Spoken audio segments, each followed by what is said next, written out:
At the moment, we've got F-35 jets and Typhoons in the region, in Cyprus, for example, but they are armed with air-to-air missile systems to shoot down those aerial threats that they're facing. Now, they could instead be armed with bombs, which would enable them to drop the bombs on ground targets inside Iran if necessary. We are into day 7 of this sprawling war in the Middle East, and it has now affected 14 countries, with Azerbaijan and Turkey being the latest to be fired at by Iran, while the US has sunk an Iranian ship in Sri Lankan waters.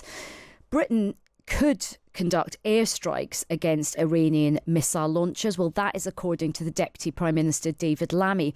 If, and this is a big if those strikes were defensive action. Let's listen to what he said to the BBC this morning. I'm not here to act as a lawyer, but I think your viewers will understand that in response to being attacked, yes, we can take down sites that are anticipating attacking our people. It is my understanding that that would be legal. Now, the Prime Minister has repeatedly refused to say whether Britain will carry out airstrikes, but has given the US the green light to use joint bases for attacks on Iranian missile launch sites. Meanwhile, Israel says that 50 of its fighter jets have struck an underground bunker built for Iran's supreme leader. The IDF says the bunker, located underneath the Iranian regime's leadership compound in central Tehran, was hit this morning.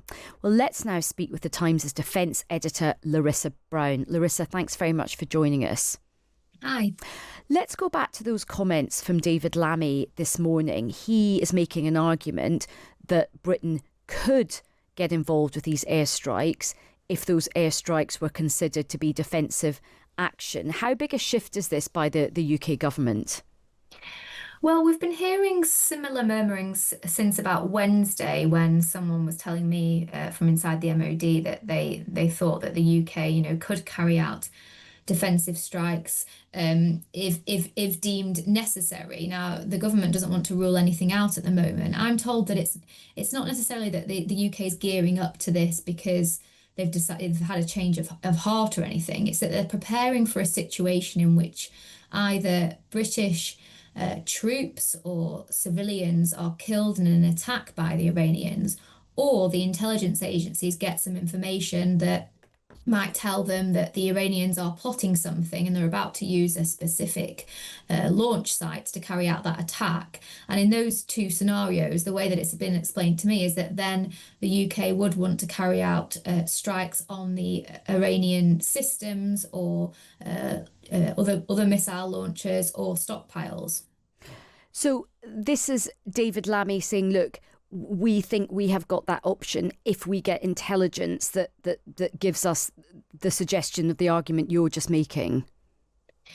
Yes, I mean it's pretty complicated because yes, if they were to do it in terms of a preemptive strike where they had specific intelligence about a specific area where they were going to launch from, then yes, that would be quite clear cut that you could use Typhoons or F-35s to drop bombs on that target.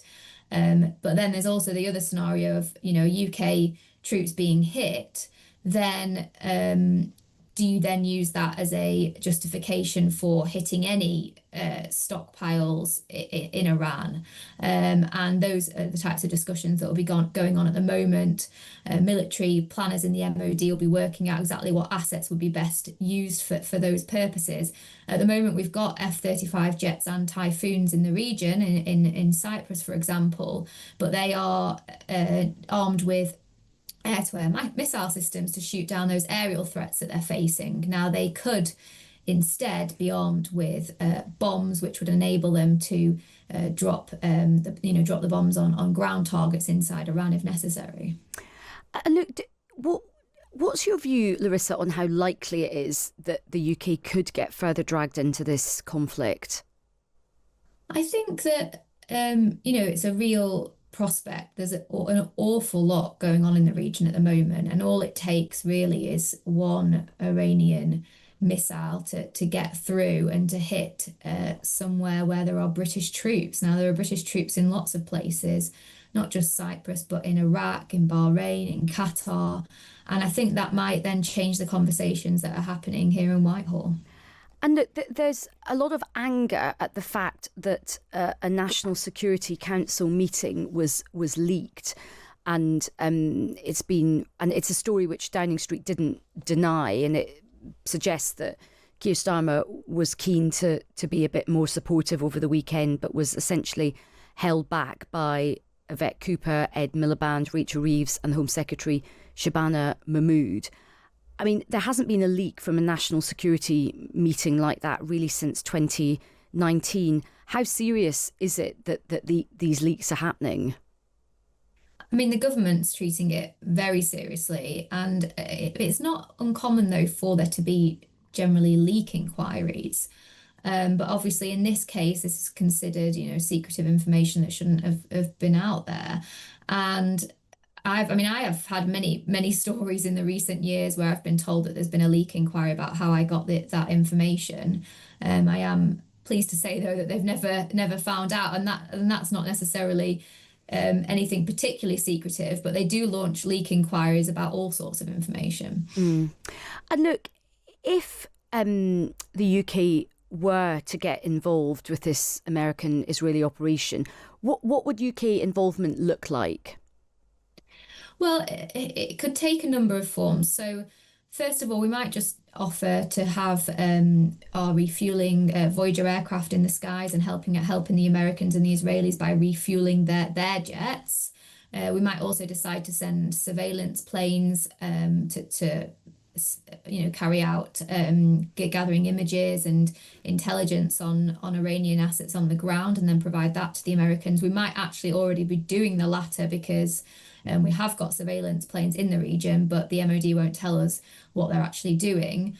And then the next step then would be carrying out strikes on targets, as we discussed. So using those Typhoons and F-35 aircraft. In theory, we could send an attack submarine that could have Tomahawk missiles that could attack ground targets too. But I'm told that for us to be able to do that, it would probably be a couple of weeks before we could have a submarine in the region. We haven't got any Royal Navy warships for the first time since the 1980s, which is quite extraordinary, although we do have one on the way. But I think probably most likely it would involve aircraft. And at the moment as well, as of Wednesday, we were told that the Americans hadn't yet used Diego Garcia or RAF Fairford for their defensive strikes. I'm getting the sense that we might see that change today or tomorrow. It seems like, according to people I'm speaking to, that they're expecting some aircraft to arrive at RAF Fairford. That might be US bombers, and it'll be interesting to see how they'll be used in the mission against Iranian targets. We did hear from Pete Hegseth, the US Secretary of State for War, yesterday, and he was saying that it's only just getting started. So there's clearly a lot more to come. And that's very interesting that the Americans haven't yet used Diego Garcia and Fairford. And will that be quite a significant moment if and when that does happen? I think it will be. A lot of plane spotters are obviously keeping their eyes out for any movements of aircraft. And I'm going to be watching the base closely today as well. I think it will be a significant moment purely because it's not yet happened. And obviously there's been so much discussion about allowing the US to use these bases. I think it will be interesting to see, what comes exactly and what targets they're going to hit. And Chris, one of our listeners has messaged in, Larissa, with this question saying, given the vast amount of weapons that the Iranians have stockpiled while under sanctions, their support for Russia and their declared ambitions to destroy the West either directly or by proxy, it would have surely not been long before they were in a position to do exactly that. Should we have waited until they attacked us? What's your thoughts on that? Well, I mean, the government set out really clearly that they didn't want to launch any strikes against Iran or help the Americans do that until there was a genuine threat. And I think, it's hard to, you can't prove really that the Iranians were intent on attacking the UK. I don't think anything that I've heard from people, there's any suggestion that they were doing that. So just the fact that the Iranians were building up their missile capability to potentially, they could argue that that was potentially for defensive purposes in future to defend their country. And I think that the government argument here is that you can't prove otherwise. So there is no legal basis for carrying out an attack on a country where they haven't shown an intent to use those weapons. And look, what about the situation of funding of defence? Quite a few people have messaged in just saying, it just feels like, the timing of this has really shone a light on the lack of funding. We know that there's sort of, big black holes in terms of our defence spending. Mike Tapp, who's a Liberal Democrat MP, made a big speech in the Commons this week just saying, like, we have got to rearm and get the funding in place and do it soon. What kind of movement do you think that there's going to be on defence spending? Well, we're currently spending 2.4% of GDP on defence, and Starmer is committed to spending 3% in the next Parliament. But we've been obviously having all these discussions about whether you bring forward that 3% target to this Parliament and increase the defence budget by 2029. And the way it was described to me yesterday was that actually with what's going on in the Middle East, that is further enhancing that argument. And there is a suggestion that might make Starmer change his mind and rapidly increase defence spending, because what the conflict in the Middle East has exposed is really the vulnerability of the UK's armed forces, the fact that we haven't got a Navy ship in the region, the fact that the high readiness ship that we have got won't arrive until more than a week away, is quite staggering. And I think it's led to this whole conversation about are we ready for this type of conflict, and what if we're stretched in the Middle East and Ukraine, and we actually need to send ground troops to Ukraine, even in a training capacity. People have been saying to me, well, what would we protect them with? Because we haven't got significant numbers of air defence systems. And that's what Cyprus has showed too. That we had RAF Akrotiri was hit by that drone on Sunday. It managed to get through, and that was just one drone. And that's raised a lot of concerns about, are we prepared for anything more significant than that? And there's a lot of I think there's a lot of concern about it. And final question to Larisa: are we on a war footing right now, or do you think we're inching closer to that? Yes, if the armed forces is what they would say they were on a war footing. They're trying to modernise the armed forces quickly.